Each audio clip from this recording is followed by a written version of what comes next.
মায়া তো অনেক বেশি, একটা ছেলের মতো এরকম মায়া হয়েছে।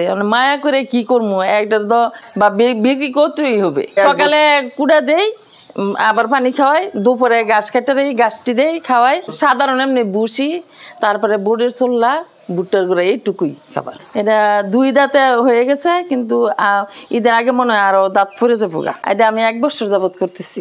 আসসালামু আলাইকুম দর্শক, স্বাগত জানাচ্ছি নতুন একটি ভিডিওতে। সামনে চলে আসতেছে 2025 কোরবানির ঈদ। কোরবানির ঈদকে কেন্দ্র করে নরসিংদী জেলা শিবপুর থানা এটি খড়িয়া গ্রামে একজন নারী উদ্যোক্তা, তিনি আসলে লালন পালন করছেন সুন্দর একটি ষাঁড় গরু। প্রিয় দর্শক, আপনারা দেখতে পাচ্ছেন। সো এই ষাঁড় গরুটি নিয়ে আসলে আজকে কথা বলার জন্য এসেছি। আমরা কথা বলতে চাই, আমাদের সাথে রয়েছেন যে আন্টি আসলে এই গরুটি লালন পালন করছেন, তিনি। চলুন কথা বলি। আসসালামু আলাইকুম। ওয়ালাইকুম সালাম। কেমন আছেন? ভালো আছি, আপনি ভালো তো? জি আলহামদুলিল্লাহ। সো আমাদের প্রথমে একটি প্রশ্ন থাকবে যে কোন দিকে চিন্তা করে আপনি এসে আসলে এই যে সুন্দর ষাঁড় গরু লালন পালন করছেন? এটা মনে করেন এটা একটা শখ। আচ্ছা, এটা টাকা পাবো বা এই করবো সেই করবো সেটা না, এটা বিষয় হচ্ছে বড় একটা গরু আমি লালন পালন করবো। এটা কতদিন হলো লালন পালন করছেন? এটা আমি 1 বছর যাবত করতেছি। 1 বছর? জি। আচ্ছা, তো 1 বছর আগে কিনে নিয়ে এসেছিলেন? জি। আচ্ছা আচ্ছা, তো এখন এটা কয় দাঁতে আছে? এটা 2 দাঁতে হয়ে গেছে, কিন্তু ঈদের আগে মনে হয় আরো দাঁত পড়ে যাবো গা। আচ্ছা, মোটামুটি 4 দাঁতের একটা সময় চলে আসছে। সো আন্টি, আসলে এই গরু দেখাইতে এসে 2টা জিনিস আসলে জিজ্ঞেস করতেই হয়, 2টা জিনিস নিয়ে কথা বলতেই হয়। একটি হচ্ছে যে এটাকে কি খাবার দিচ্ছেন, কিভাবে লালন পালন করছেন, আর সেকেন্ডটা হচ্ছে যে দাম কত, বিক্রি কত করবেন। আচ্ছা আন্টি, এটা লালন পালন পদ্ধতিটা বলেন, কিভাবে লালন পালন করছেন? 1 বছর সাধারণ এমনি বুসি, তারপরে বুটের চোল্লা, ভুট্টার গুঁড়া, এইটুকুই খাবার। কাঁচা ঘাসের দোকান? কাঁচা ঘাসে, খেতে ঘাস আছে আমাদের খামারের জন্য যে করছে, ওইটা থেকে ঘাস যা লাগে খাবার দিই, ওখান থেকেই দিচ্ছেন। তো এই যে সকালে কুড়া দেই, আবার পানি খাওয়াই, দুপুরে ঘাস কেটে দেই, ঘাসটি দেই খাওয়াই।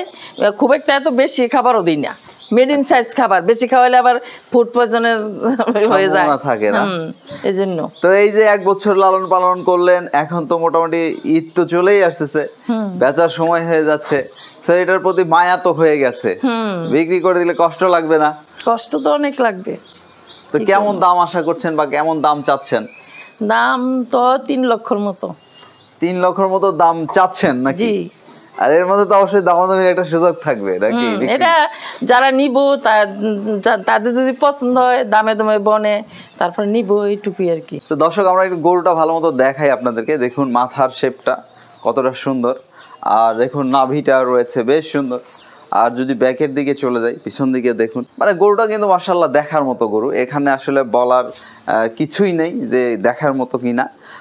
আন্টি, আপনারা কি এটার ওজন মেপেছেন যে কত ওয়েট আছে? এখন তো হচ্ছে কি সবাই এই যে ফিতা টিতা দিয়ে একটু মাপজোক করে। এটা মাপ না যে সোয়ানরে কইলে মাপতো, কিন্তু আমার ছেলে বাড়িতে না, বাড়িতে থাকলে অবশ্যই মাপতো, কিন্তু বাড়িতে না বলে আর কি মাপে নাই। তো আপনারা কেমন দাম আশা করছেন? এটা তো চাওয়া দামটা বললেন, মানে আমরা খাঁটি দামই বলছি 3 লক্ষ টাকা, এর উপরে বেশি চাই তো লাভ নাই গা। 3 লক্ষ হইলে ছেড়ে দিব। এই যে এটা তো লালন পালন করছেন, মায়া তো একটা হইছে, তাই না? জি, মায়া তো অনেক বেশি, একটা ছেলের মতো এরকম মায়া হইছে। মায়া করে কি করবো, একটা তো আমরা কুরবানি দিলাম, মানুষে নিল, একটা তো এটা তো দিতেই হবে বা বিক্রি করতেই হবে। মানে এটাই হচ্ছে বাস্তব, এটাই বাস্তব। তো এই যে যেমনটি দাম বলছেন আর কি, মানে এইরকম দামেই ছেড়ে দিতে যাচ্ছেন না এর মধ্যে আরো দামাদামি হবে? এটা মনে করেন বাজার অনুযায়ী দাম, বাজারও যদি মনে করেন আর কম থাকে তাহলে কমই, আর যদি বেশি থাকে তাহলে বেশি। আপনারা একটা আশা করছেন? আমি তো আশা করবই বেশি। আচ্ছা আচ্ছা, আমি বেশি পাবার চিন্তা ভাবনাই করব। এই খাবার টাবার যে দেয়, আপনি মোটামুটি খাবার দেন একে, খাওয়ান? হ্যাঁ, দেই। লোকজন আছে নাকি? হ্যাঁ, লোক আছে। এক ছেলে আছে না? আচ্ছা আচ্ছা, খাওয়ার সময় লগে থাকি, একটু দেখি কিভাবে খাওয়াইলো না খাওয়াইলো, এটা খোঁজ খবর রাখি। আবার মাঝে মাঝে হ্যাঁ খাবার দিলে আবার ঠিক মতো দিছে কিনা আবার এসে দেখি, না দিলে ঠিক মতো আমি আবার দিয়া যাই। তো দর্শক, আমরা একটু গরুটা আবার একটু ভালো মতো দেখি। প্রিয় দর্শক দেখুন, এই যে গরুটা আমি একটু ভালো মতো দেখিয়ে দেই। এটা কিন্তু একটা শাহিওয়াল জাতের গরুই দেখা যাচ্ছে। তো দর্শক, আন্টি কিন্তু বলেছেন যে আপনাদের যদি পছন্দ হয় তারা আসলে বাজার দামেই ছেড়ে দিতে চায়, এখানে বাজারের বাইরে যাওয়ার সুযোগ নাই। তো যারা আপনারা কিনতে চান তারা চলে আসবেন, এখানে এসে দেখে বুঝে নিতে পারবেন। আর আপনি যদি মনে করেন যে না আসলে ভিডিও কলে আমরা দেখবো, আগে দেখে তারপরে আসলে আসবো, সেটিও কিন্তু আসার সুযোগ রয়েছে। সো আন্টি, আমরা কিন্তু মোটামুটি ভিডিওটার শেষের দিকেই চলে এসেছি। আসলে এই গরুটা নিয়ে আর কথা বলার মতো তেমন কিছু নাই। তো সেক্ষেত্রে আপনার গরুটা যদি কেউ কিনতে চায়, বিশেষ করে আমাদের ভিডিও দেখে যদি কেউ পছন্দ করে, আপনার বাড়িতে আসতে চায়, আমরা অ্যাড্রেসটি বলে দিয়েছি যদিও, যে এটি হচ্ছে নরসিংদী জেলা শিবপুর থানা খড়িয়া গ্রাম। আপনাদের একটা পূর্বে এটা খামারও ছিল। তো সেক্ষেত্রে আপনাদের সাথে কন্ট্রাক্ট হবে কিভাবে? একটা কন্ট্রাক্ট তো হইতে হবে, যোগাযোগ করতে হবে। নাম্বার দিতাম? জি বলুন আপনি। 01816191108, এটা আমার নাম্বার। আচ্ছা, আন্টির নাম? রাহেলা বেগম। আচ্ছা, সো রাহেলা আন্টি, আপনার জন্য শুভকামনা রইল। আমরা তো এই যে গ্রামে ঘুরছি, বিভিন্ন হাটে যাচ্ছি, দেখাচ্ছি আর কি।